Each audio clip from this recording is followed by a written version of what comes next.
प्रधानमंत्री आवास योजना का लाभ लेकर फरार हुई 11 महिलाएं। नमस्कार, मैं हूं सुजाता सैनी और आप देख रहे हैं इंडिया स्पीक्स दिल्ली। और आज मैं आपको बताऊंगी कि कैसे प्रधानमंत्री आवास योजना का लाभ लेने वाली उत्तर प्रदेश की 11 महिलाएं खाते में पैसा मिलने के बाद अपने प्रेमी के संग फरार हो गई हैं।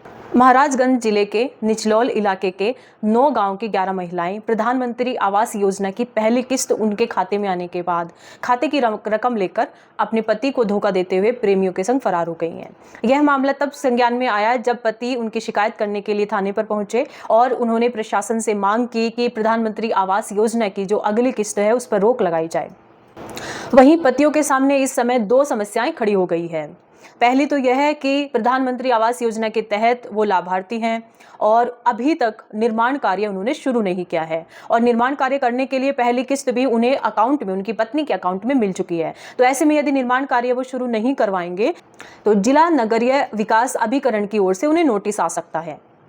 दूसरी समस्या यह है कि जो पैसा खाते में, उनकी पत्नी के खाते में आया था, उस पैसे की रिकवरी का अब उन्हें खौफ सताने लगा है। यानी उन्हें पैसा जो था उनकी पत्नी के खाते में आया, योजना उनकी पत्नी के नाम से ही परिवार को दी गई और पत्नियां पैसा लेकर के, पहली किस्त लेकर के ही प्रेमी के संग फरार हो गई हैं। तो ऐसे में ये जो 11 पति है वो अपनी शिकायत लेकर के थाने में पहुंचे थे क्योंकि उनके सामने जो समस्याएं आ गई हैं उनके पास उसका कोई समाधान नहीं है।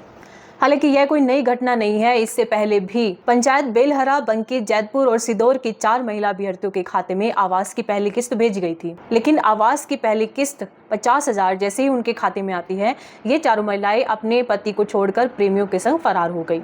इसी प्रकार से नगर पंचायत फतेहपुर की 2 महिलाएं पीएम शहरी आवास योजना की लाभार्थी थी, जिनको पहली किस्त मिली और यह दोनों महिला अभ्यर्थी भी पतियों को छोड़कर प्रेमी के साथ 1 महीने पहले फरार हो गई थी। दरअसल महाराजगंज जिले के निचलौल इलाके के 108 गांव में वित्तीय वर्ष 2023 से लेकर 2024 के अंतराल में 2350 अभ्यर्थियों का चयन हुआ था प्रधानमंत्री आवास योजना के लिए। इसमें से 90% के जो आवास हैं वो बन भी चुके हैं। तो उसी में से कुछ महिलाएं ऐसी हैं जिनके अकाउंट्स में अभी भी पैसे आ रहे हैं और उनके जो आवास हैं उनके निर्माण कार्य अभी शुरू नहीं हुए हैं, यानी कि पहली ही किस्त आई है। वहीं उसी दौरान ये घटना घटित हुई है कि 11 महिलाएं अपने पैसे लेकर के, जो उनके खाते में आए हैं, उन्हें लेकर के फरार हो गई हैं।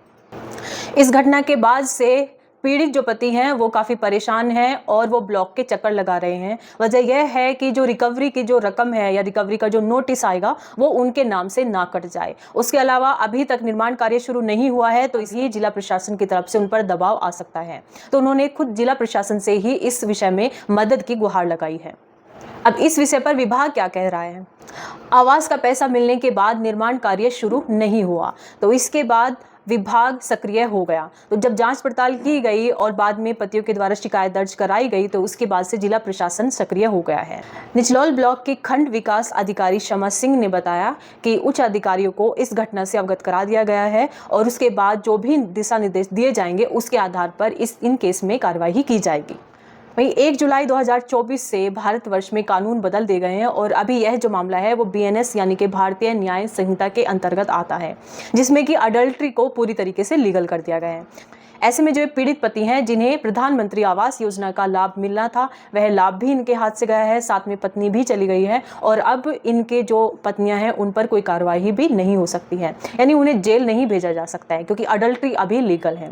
पहले अडल्ट्री जो IPC के अकॉर्डिंग अडल्ट्री लीगल नहीं थी, उसमें पुरुषों को सजा दी जाती थी, महिलाओं को उसमें सजा का प्रावधान नहीं था। परंतु अब सरकार ने, क्योंकि उससे भेदभाव हो रहा था, तो अब पूरी तरीके से अडल्ट्री को लीगल कर दिया गया है। तो ऐसी स्थिति में जो पीड़ित पति हैं उनको जिला प्रशासन किस प्रकार से मदद करेगा, यह एक देखने वाली बात है। आप कमेंट बॉक्स में हमें बताइए कि इस तरह के केस क्या आगे और ज़्यादा सामने आएंगे या फिर इस तरह के केस में क्या कार्रवाई होनी चाहिए। क्या हमारे देश का जो कानून है यहाँ की सामाजिक व्यवस्था के आधार पर नहीं बनना चाहिए या फिर यूनाइटेड नेशन की रिकमेंड के आधार पर बनने वाले इस कानून की वजह से कितने ज़्यादा और लोग परेशान होंगे।